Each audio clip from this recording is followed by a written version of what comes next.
อันนี้จะเป็นซิ่งชนะเลิศเนาะหัดมวกกับบัดเพ่ง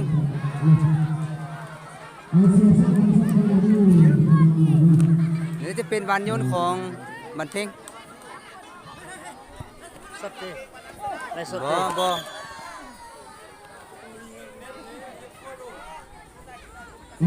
เป็นบานฟาวเนาะแล้วนี่ก็จะเป็นพกฮอกนี่แล้วพกฮอกได้บานเตะของบัดเพ่งไปลงไป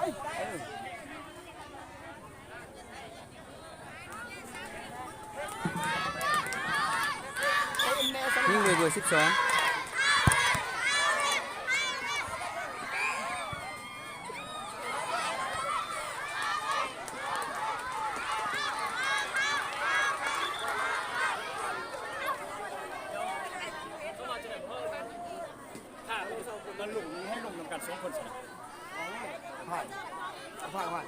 ลงกับอันพายังให้ลงนำกัน2คนนี่บ่ได้จะนี่นะให้ลงเถือคนเด้ให้ลงเถือคนเด้ยบ่ทงสิแม่ยาเราเล่นมาม่วงระบงเราเด้อ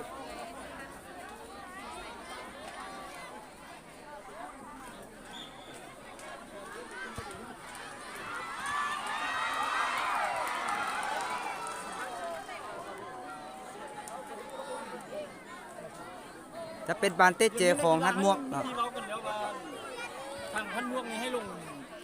เนี่ยอันดุมท่านกับนั้นให้ลงคนละเทือได้โอ้ยสุดยอดมีเอาซอกมาใส่แล้วเป็นยังไง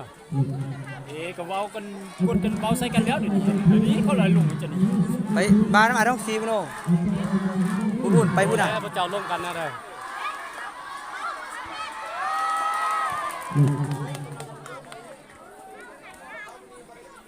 เป็นบานต่างเตะของบันเพ่ง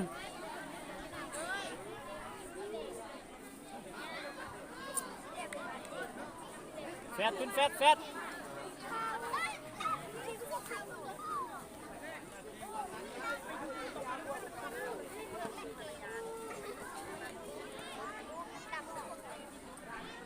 เป็นการซิกชนะเลิศที่1กับที่2บันเพ่งเจอกับฮัดมวก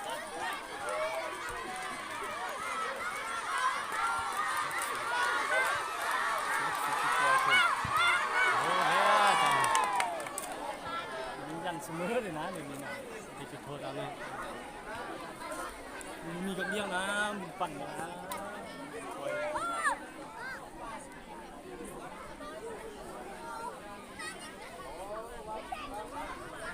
นี่แหละอันนู้นเทียบ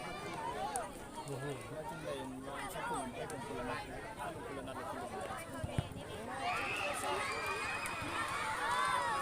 ชักคุณเอาใส่เลยนี่เอาเข้ากินไปยังเหรอ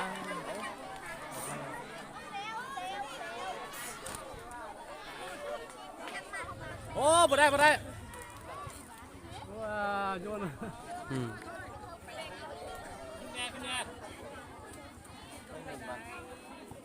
เขาโยนโอ้เปลี่ยน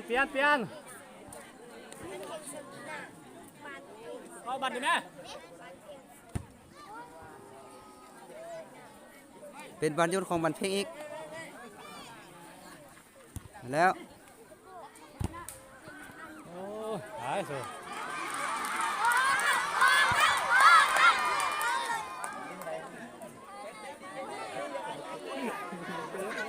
เป็นบอลโยนของฮัดมวกมันโยนออกเตือน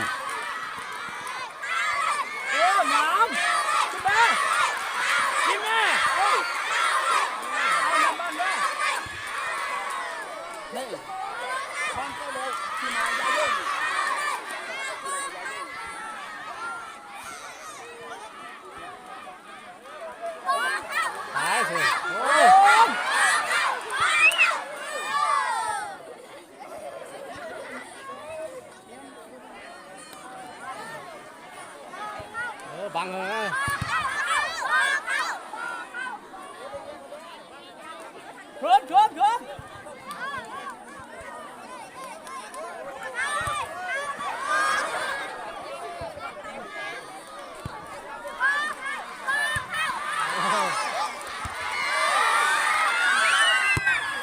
บ้านโยนของ เดือนขึ้นไป บ้านเพ่ง ขึ้นไป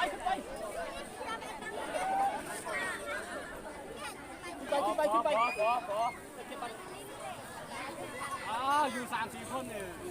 แยกกันแม่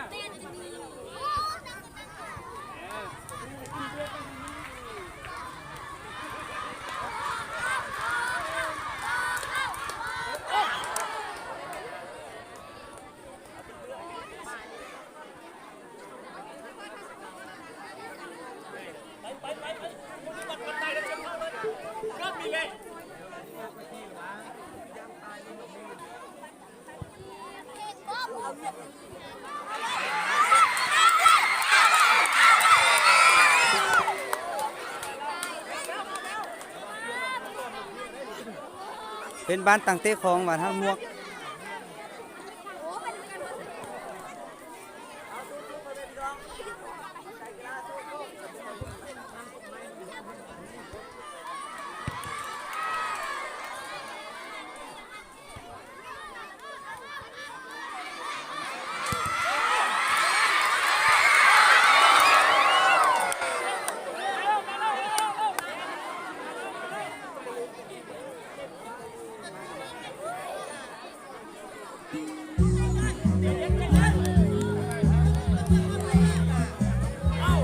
เขาจะเป็นบ้านตั้งเตะของหัดมวกเนาะ